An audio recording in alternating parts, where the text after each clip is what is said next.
Olá, seja bem-vindo ao curso Administração Pública. Estamos iniciando agora a nossa sexta aula, que tem como tema Composição do Governo Municipal. Está preparado? Então vamos lá!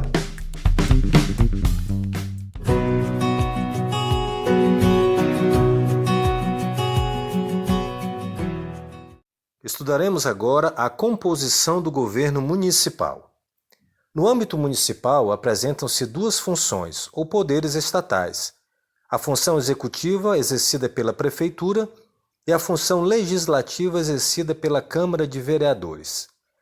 A divisão das funções na esfera municipal também pressupõe atividades realizadas de maneira harmônica e independentes. A Câmara não pode delegar funções ao prefeito, nem receber delegações do Executivo. Assim como não cabe à edilidade praticar atos do Executivo, não cabe a estes substituí-la nas atividades que lhes são próprias. É importante ressaltar que a Prefeitura e a Câmara exercem as suas atribuições com independência entre si e frente aos demais poderes e órgãos da União e dos Estados-membros. Não há subordinação do município ao Estado-membro ou à União. O que ocorre é a repartição de competências estipulada pela própria Constituição. Dessa maneira, o prefeito não está subordinado ao governador ou ao presidente da República. Entretanto, isso não significa que os atos administrativos municipais escapem do controle judicial.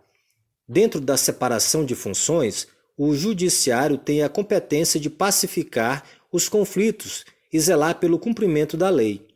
Assim, quando o Executivo extrapola os limites que são colocados pela lei para sua atuação, o Judiciário irá intervir para que seja restabelecida a ordem legal.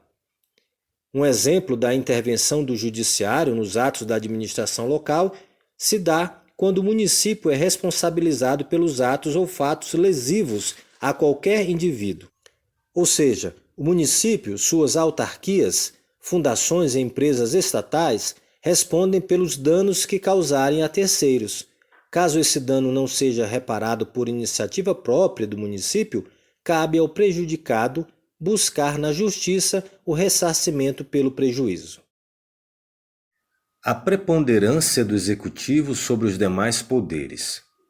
Qualquer que seja a forma assumida pelo Estado, unitária ou federativa, o governo e o conjunto de instituições subordinadas ou vinculadas ao chefe de governo que exerce as funções executivas têm papel preponderante. Esse destaque do Executivo em relação aos demais poderes não significa que suas funções sejam mais importantes do que as exercidas pelos demais poderes do Estado. Uma resposta simples a essa questão pode ser buscada na definição de poder político. Se considerarmos que a força física é o meio sobre o qual repousa o exercício do poder político, então, em uma estrutura estatal, terá papel preponderante aquele corpo que tiver o controle dos instrumentos de coerção. E é esse precisamente o caso do Poder Executivo. Considerando essas assertivas, Coelho, em sua obra de 2010, afirma o seguinte: embora o governo Poder Executivo não tenha as prerrogativas de criar as regras gerais que balizam a vida dos cidadãos, que isso é uma atribuição do Poder Legislativo, e decidir sobre a adequação dessas regras aos casos particulares, que é a atribuição do Poder Judiciário, ele é o Poder Executivo que tem, sob seu controle, o aparato coercitivo do Estado, garantindo assim o cumprimento das determinações dos outros poderes e a execução das políticas do Estado. Assim, ao governo e aos órgãos que lhes são subordinados, compete: primeiro, recolher os impostos que sustentam o funcionamento de todos os poderes do Estado. Recolhimento que é sempre compulsório e respaldado pelo uso da força, quando necessária. Segundo, garantir a segurança interna dos cidadãos, entendida essa como a proteção de sua integridade física, liberdade individual e do gozo dos seus bens, em que há a possibilidade de utilização da força física e de armas. E terceiro, proteger os cidadãos das agressões externas. Essa função cabe às Forças Armadas, que também se encontram sempre subordinadas ao Poder Executivo.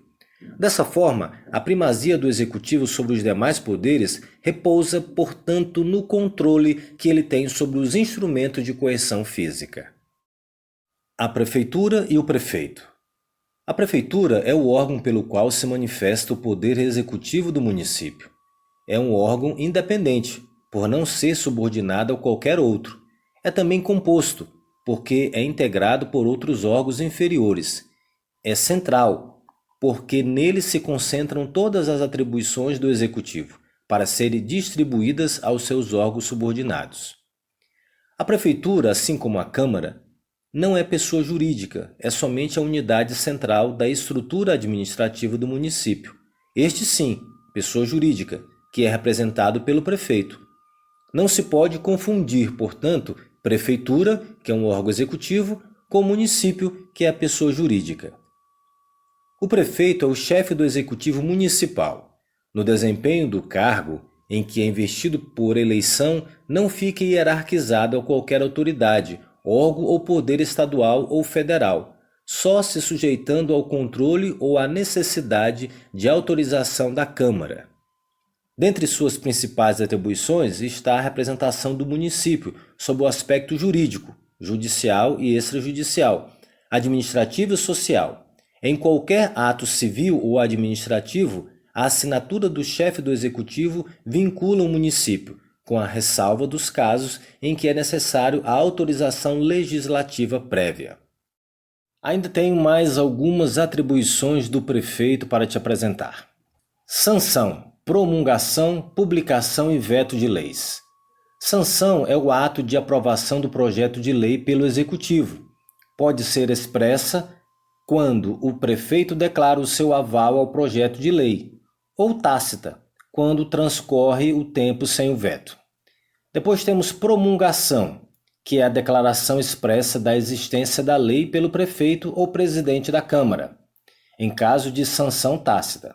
Publicação é o ato pelo qual se dá a divulgação da nova lei aos seus destinatários para que a cumpram no momento fixado para sua vigência. E o veto, que é a oposição formal do Executivo ao projeto de lei aprovado pelo Legislativo e remetido para sanção. Pode ser total quando se refere ao texto inteiro e parcial quando alude a alguns de seus dispositivos. Deve ser feito por escrito e motivado. Execução de leis e de outras normas.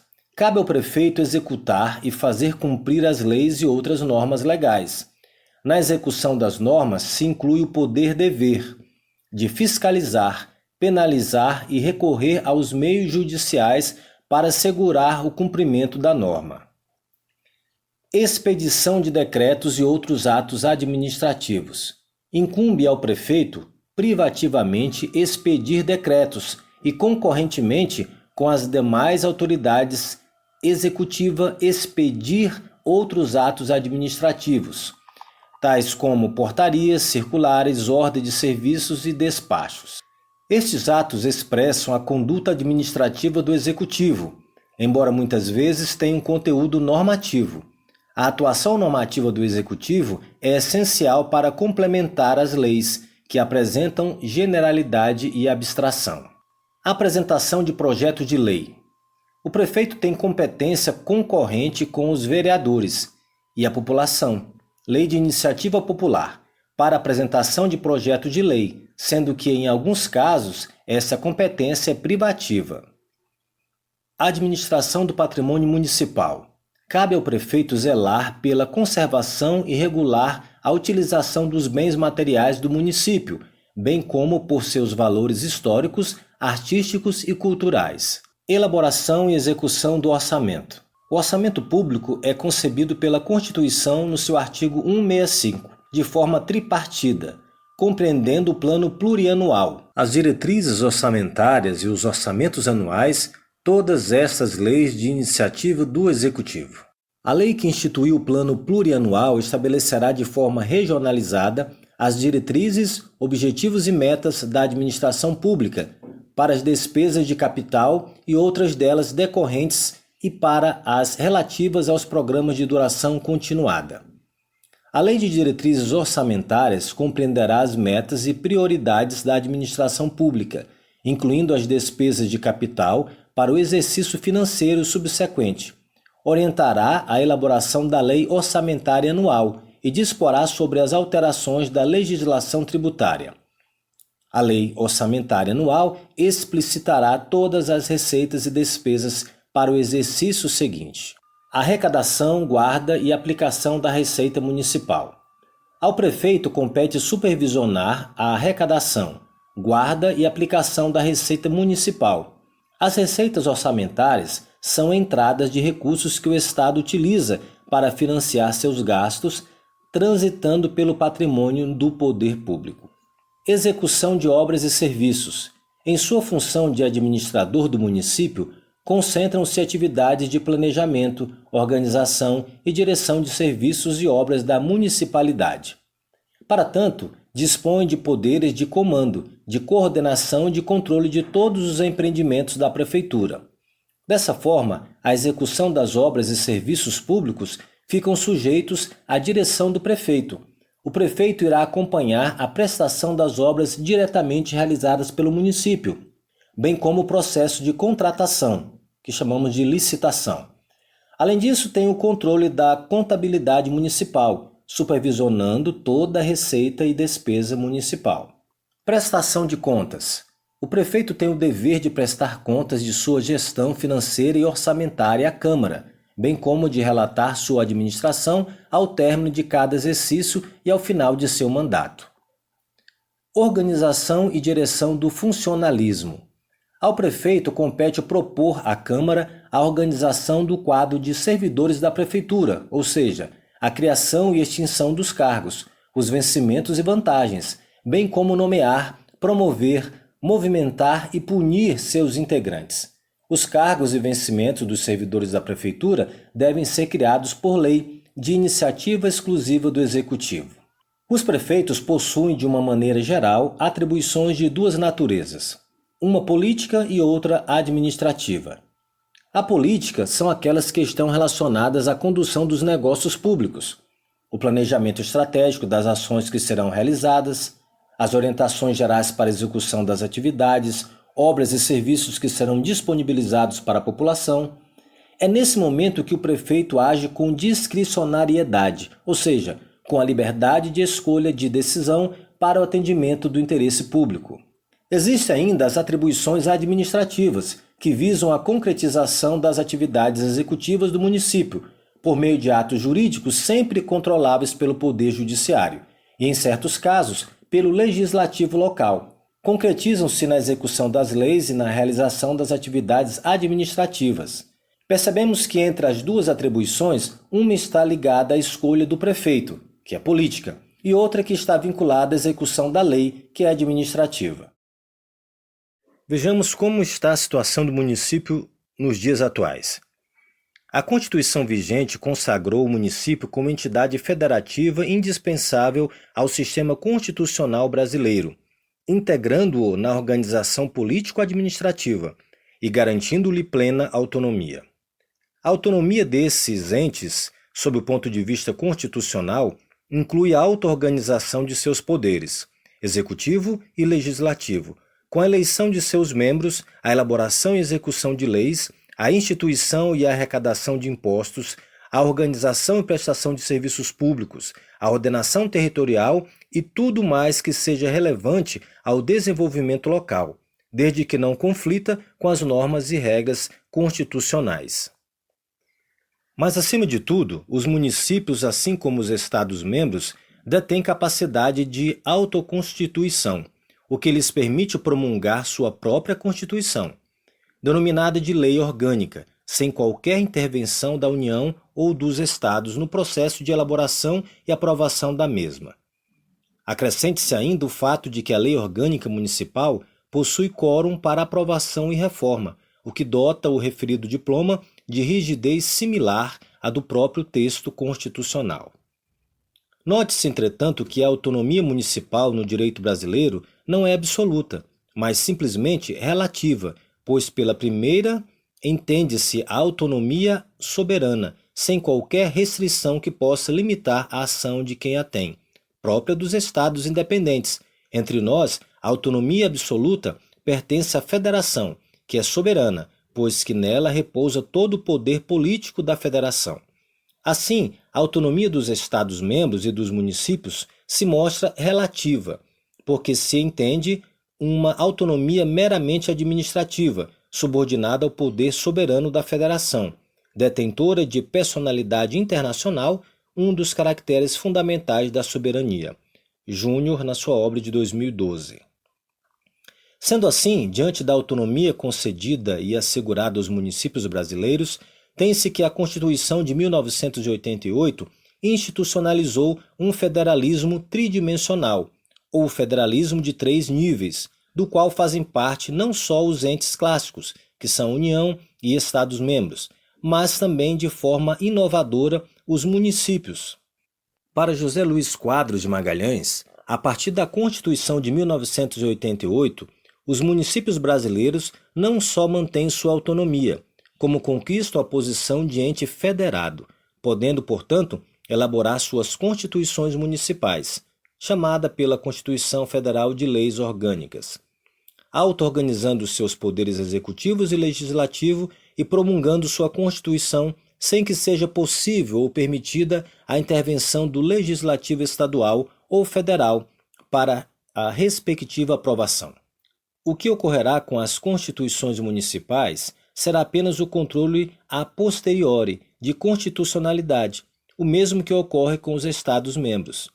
Alguns autores têm rejeitado a ideia do município como ente federado, que caracteriza o federalismo de 3 níveis criado pela Constituição de 1988, por ser uma ideia nova.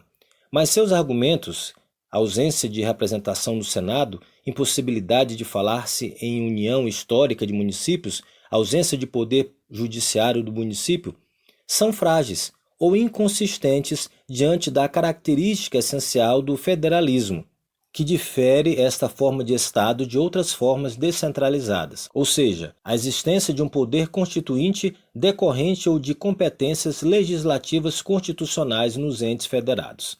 Magalhães em sua obra de 2000. Por essas razões, não há dúvida de que a Constituição de 1988 instituiu um federalismo de 3 níveis, buscando a descentralização de poderes e competências, bem como a ampliação das atribuições legislativas e executivas municipais, pelo que não é possível conceituar um município como mera divisão política do Estado-membro, sendo imprescindível considerá-lo como ente federativo, integrante e formador do Estado Federal Brasileiro. Todavia, o reconhecimento de que o município é ente federado não importa na aceitação da autonomia municipal como algo idealizado constitucionalmente, de forma imutável e perfeita. Ao revés, a divisão constitucional de competências legislativas e executivas no Brasil é manifestamente desequilibrada, com ranços notórios de centralização política, oriundos do processo histórico de formação da nação. De uma breve análise do texto da Constituição, vislumbra-se a enorme gama de competências exclusivas da União, principalmente em matéria tributária e legislativa, relegando-se aos estados e municípios tarefas executivas, especialmente de prestação de serviços públicos. Ou seja, à União cabe regulamentar as matérias de maior repercussão social e importância econômica, bem como instituir e recolher os principais impostos, enquanto aos demais entes federados restam obrigações de caráter essencialmente positivo, ligadas à prestação de serviços públicos essenciais, sem que, contudo, sejam-lhes asseguradas fontes próprias de recursos. Exige-se, pois, um redesenho do Pacto Federativo, de caráter radicalmente descentralizador, de recursos, poderes e competências, levando-se em consideração que os estados e principalmente os municípios devem gozar de autonomia administrativa, financeira e políticas efetivas, e não meramente nominais. Essa necessidade, porém, não descaracteriza a posição do município como ente integrante e formador do Estado Federal Constitucional brasileiro. Concluída mais essa etapa, espero que você tenha conseguido compreender o papel do município na história e no momento atual da República Federativa do Brasil. A existência de municípios bem estruturados e autônomos é um pressuposto para que se tenha um país desenvolvido e democrático. Com relação à organização administrativa municipal, viu-se o relevante papel do prefeito na condução do governo local e a responsabilidade inerente ao cargo. Na próxima aula se discutirá mais o pressuposto da harmonia e independência dos poderes executivo e legislativo. Abordando o poder legislativo municipal, será possível distinguir melhor a relação entre prefeitura e a Câmara. Essa foi a nossa 6ª aula do curso Administração Pública. Se você gostou, deixe o seu like. Não se esqueça de se inscrever no canal para receber todas as aulas. Te vejo na próxima aula, que tem como tema a Câmara Municipal. Agora é com você. Te vejo lá.